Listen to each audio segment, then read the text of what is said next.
नमस्कार, मैं मौर्य मनीष। आज हम चर्चा करते हैं कि कोयला खान भविष्य निधि संगठन जो है, इसके अंतर्गत जो एक्ट और स्कीम है उसके बारे में चर्चा करते हैं। तो पहले जो एक्ट के बारे में चर्चा करते हैं, तो ये एक्ट पहले आया कैसे। तो ये एक्ट जो है हमारे संसद के द्वारा, हमारे पार्लियामेंट के द्वारा पास किया गया है और ये पास हुआ है एक्ट नंबर 46 के तहत।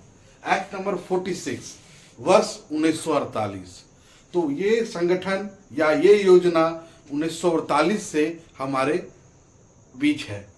तो ये जो 46 एक्ट तक बना, इस एक्ट का नाम था coal mines provident fund and miscellaneous provisions act 1948। इस एक्ट में जो बातें कही गई है उसको हम एक सेक्शन वाइज उसको एक समझने का प्रयास करते हैं। तो सबसे पहले जो उसमें सेक्शन है वो है सेक्शन 1। सेक्शन 1 क्या कहता है कि ये जो कोयला खान भविष्य निधि जो अधिनियम है और इसके अंतर्गत जो योजना है वो कहाँ तक, भारत सरकार में कहाँ तक लागू होगी। तो ये जो योजना है ये पूरे भारत में जहाँ भी कोल माइंस या उससे रिलेटेड काम हो रहे हों उन पर ये योजना लागू होगी। दूसरी बात जब आती है तो दूसरी जो सेक्शन आती है वो सेक्शन 2 है। सेक्शन 2 में क्या कहती है, पहले ये प्रावधान था एक बोनस स्कीम, एक बोनस का प्रावधान किया गया था, क्योंकि पहले लेबर में बोनस दिए जाने की योजना थी। क्योंकि हमारा जो ये जो कोयला खान भविष्य निधि जो है वो पहले श्रम मंत्रालय द्वारा चलाया जाता था। तो आइए ये पढ़ते हैं कि बोनस क्या है। तो बोनस में सेक्शन 2A में इसकी चर्चा की गई है कि बोनस एक्चुअली क्या किया जाता है। तो वो एम्प्लॉय को दिया जाता था जो कोल माइंस में काम करते थे। अब सेक्शन 2B क्या डिफाइन करता है। सेक्शन 2B डिफाइन करता है कि एक्चुअली कोल माइंस है क्या, कोल माइंस किसको कहेंगे।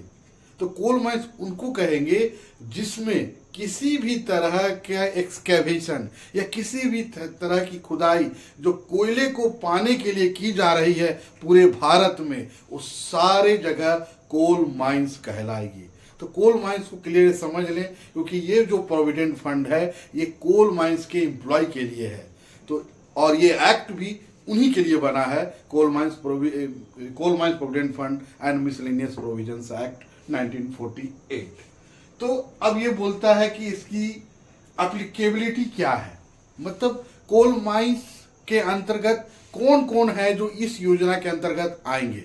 इसको समझना बहुत जरूरी है कि कौन कौन से ऐसे जगह हैं जो हमारे योजना के सदस्य या उसमें काम करने वाले योजना के सदस्य हो सकते हैं।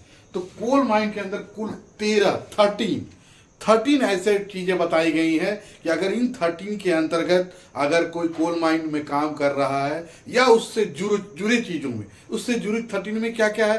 तो 13 में है कि किसी भी तरह की खुदाई अगर कोयले के लिए हो रही है वो सारी जगह वो कोल माइन के अंतर्गत आएगी।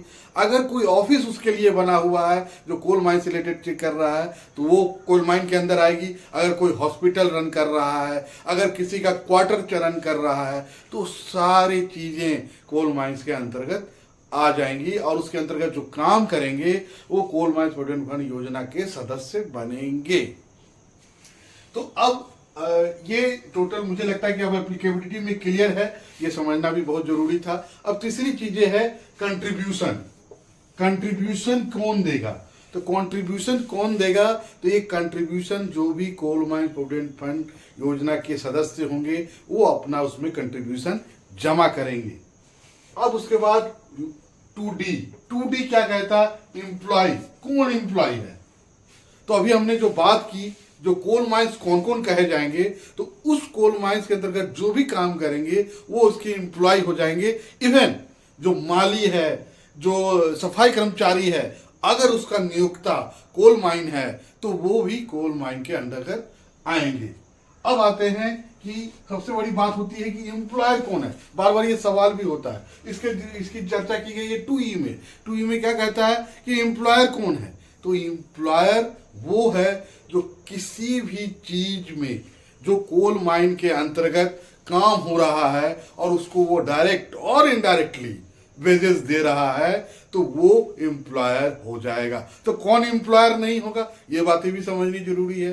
तो एम्प्लॉयर वो नहीं होगा जो अगर जिसका कोल माइन से कोई नाता नहीं, भले वो कोल माइन के अंतर्गत बालू का उठाव कर रहा हो तो वो कोल माइन के अंतर्गत नहीं आएगा। ऐसे लोग जो किसी माइन के मालिक हैं वो भी कोल माइन के अंतर्गत नहीं आएंगे।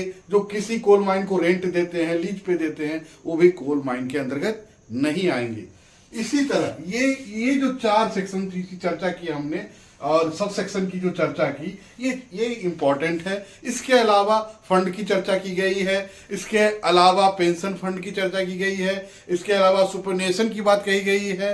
इसके तो ये जो है सेक्शन 2, इसमें ये सारी चर्चा पूरी की गई है। पर इसमें जो समझने की चीज है वो इतनी तक समझने की चीज है। अब आते हैं, इसमें एक और चीज बताया गया है कि सेक्शन की coal mines provident fund scheme को हेड कौन करेगा। तो coal mines provident fund scheme को हेड करेगा coal mines provident fund commissioner. तो कमिश्नर कौन होगा, तो कमिश्नर वो होगा जिसे सेंट्रल गवर्नमेंट अपॉइंट करती है। सेंट्रल गवर्नमेंट जिसे कोल माइंस प्रोविडेंट फंड योजना को चलाने के लिए अपॉइंट करती। अब कमिश्नर का काम क्या है, कमिश्नर का काम है सीएमपीएफ एंड एमपी एक्ट और इससे अंतर्गत जो भी योजनाएं चल रही हैं उसके फंक्शन पर नजर रखना और उसकी पूरा करना।